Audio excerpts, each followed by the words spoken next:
श्रीदेवी महात्म्य कथा अध्याय 13. सुरत आणि वैश्य यांना देवीचे वरदान. उदयकालाच्या सूर्याप्रमाणे जिची कांती आहे, जिला 4 हात 3 नेत्र आहेत, जिने आपल्या हातात 5 अंकुश वर अभयमुद्रा धारण केली आहे, त्या शिव देवीचे मी ध्यान करीतो. श्री गणेशाय नमः. श्री अंबिकेय नमः.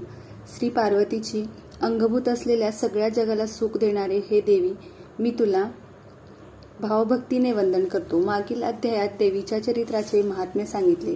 स्वतः देवीनेच त्याची फलश्रुती सांगितली. सज्जन हो, आता पुढील कथा लक्षपूर्वक ऐका, त्यामुळे अपूर्व सुखाचा लाभ होईल. मेधा ऋषी सुरत राजाला म्हणाले, हे राजा, आतापर्यंत मी तुला भगवती देवीचे अत्यंत प्रभावी असे महात्म्य सांगितले. ही विष्णुमाया भगवती अवघ्या विश्वाला धारण करते. ही देवीच विद्या म्हणजे ज्ञान उत्पन्न करते.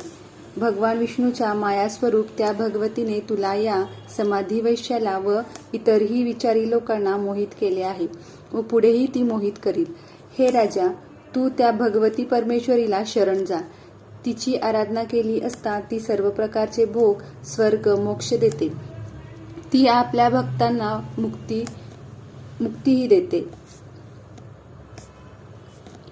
मार्कंडेय ऋषी शिष्याला म्हणाले, मेधा ऋषीने असे सांगितले असता सुरत राजाने मेधा ऋषीला मोठ्या आदराने नमस्कार केला. तो राजा राज्यहरण व ममत्व यामुळे अतिशय दुःखी झाला होता. परंतु मेधा ऋषीने केलेल्या उपदेशाने उपरती झालेले राजा आणि समाधी वैश्य दोघेही तपचरण करण्यासाठी निघाले व देवीचे दर्शन मिळावे यासाठी नदीच्या काठावर जाऊन तपश्चर्या करू लागले. राजा आणि समाधी यांनी देवीची प्रतिमा तयार करून तिची स्थापना केली. ते दररोज देवीची यथासांग पूजा करू लागले. देवी सुक्ताचा पाठ सुरू केला. त्यांनी हळूहळू आहार कमी केला. मग ते पूर्ण निराहार राहून रात्रंदिन देवीची आराधना करू लागले. अत्यंत एकाग्रतेने ते देवीचे चिंतन करू लागले. त्यांनी आपले रक्त काढून त्यांचा देवीला बळी दिला. अशा रीतीने 3 वर्ष देवीची मनोभावे आराधना केली. त्यांच्या त्या भक्तीने प्रसन्न झालेली देवी त्यांच्या पुढे प्रकट झाली व ती म्हणाली, राजा, मी तुम्हा दोघांवर संतुष्ट झाले आहे. तुम्हाला जे काही हवे असेल ते मला सांगा. मी तुमच्या सर्व इच्छा पूर्ण करीन.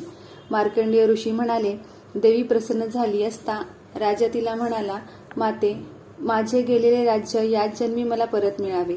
मला सामर्थ्य दे, म्हणजे मी माझ्या शत्रूंचा त्यांच्या सैन्यासह संहार करीन. पुढच्या जन्मी कधीही नष्ट न होणारे राज्य मला मिळावे. कोटी कल्प गेले तरी माझे राज्य कायम राहावे. मला अमरत्व प्राप्त व्हावे. माझी स्मृती कधीही नाहीशी होऊ नये. वार्धक्य आणि रोग माझ्या वाऱ्यालाही उभे राहू नये. मला आजार निरामय आयुष्य लाभावे. समाधी वैश्याला पूर्ण वैराग्य प्राप्त झाले होते. तो देवीला म्हणाला, माते, मला ज्ञान दे, भक्ती दे, वैराग्य दे. माझ्या ठिकाणी मी माझे असा भाव राहू नये. माझ्या ठिकाणी कसलीही आसक्ती राहू नये. मी निर्गुण ब्रह्म व्हावे. राजा सुरत आणि समाधी वैश्य यांनी देवीकडे असे वरदान मागितले असता देवी म्हणाली, हे राजा, तू लवकरच तुझ्या शत्रूचा नाश करून गेलेले राज्य परत मिळवशील. तुला सर्व सुखे प्राप्त होतील. तू सार्वभौम राजा होशील. पुढे मृत्यू आल्यानंतर तू भगवान विवस्वानाच्या सूर्याच्या अंशाने जन्म घेशील व या पृथ्वीवर सौवर्णिक मनुच्या नावाने प्रसिद्ध होशील. तू अक्षयी राजा होशील. मग देवी समाधी वैश्याला म्हणाली, तू जो वर मला मागितलास तो मी तुला देते. तुला श्रेष्ठ असे आत्मज्ञान प्राप्त होईल. तुझ्यातील अहंकार ममत्व नाहीसे होईल. तुला समाधी प्राप्त होऊन तू जीवनमुक्त होशील.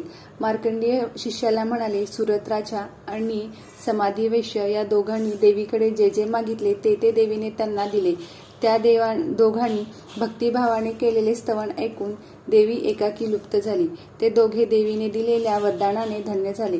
देवीने दिलेल्या वरदानामुळे तो सुरत राजा क्षत्रियामध्ये श्रेष्ठ असा सार्वभौम राजा झाला.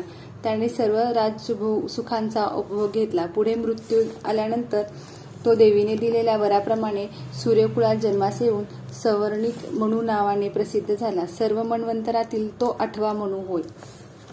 या 13व्या अध्यायापर्यंत भगवती देवीचे अत्यंत अद्भुत देवी चरित्र मार्कंडेयाने आपल्या शिष्यांना सांगितले. हेच चरित्र नैमिषारण्यात सुतांनी शौनकादिकांना सांगितले. तेच चरित्र मी तुम्हाला सांगितले. आता पुढील अध्यायात प्राधानिक रहस्य सांगितले जाईल. या अध्यायाचे श्रवण पठण केले असता सर्व संकटे नाहीशी होतात. उत्तम ज्ञानप्राप्ती होते. सर्व संपदांची प्राप्ती होते. शेवटी उत्तम प्रगती प्राप्त होते. वेदव्यासांनी जसे सांगितले, देवीने जसे बोलवले तसे येथे वर्णिले आहे. श्री मार्कंडेय पुराणाच्या सवर्णिकीय मन्वंतरातील देवी महात्म्यातील सुरत आणि वैश्य यांना देवीचे वरदान नावाचा 13वा अध्याय समाप्त. श्री जगदंबा अर्पणामस्तु. शुभम भवतु.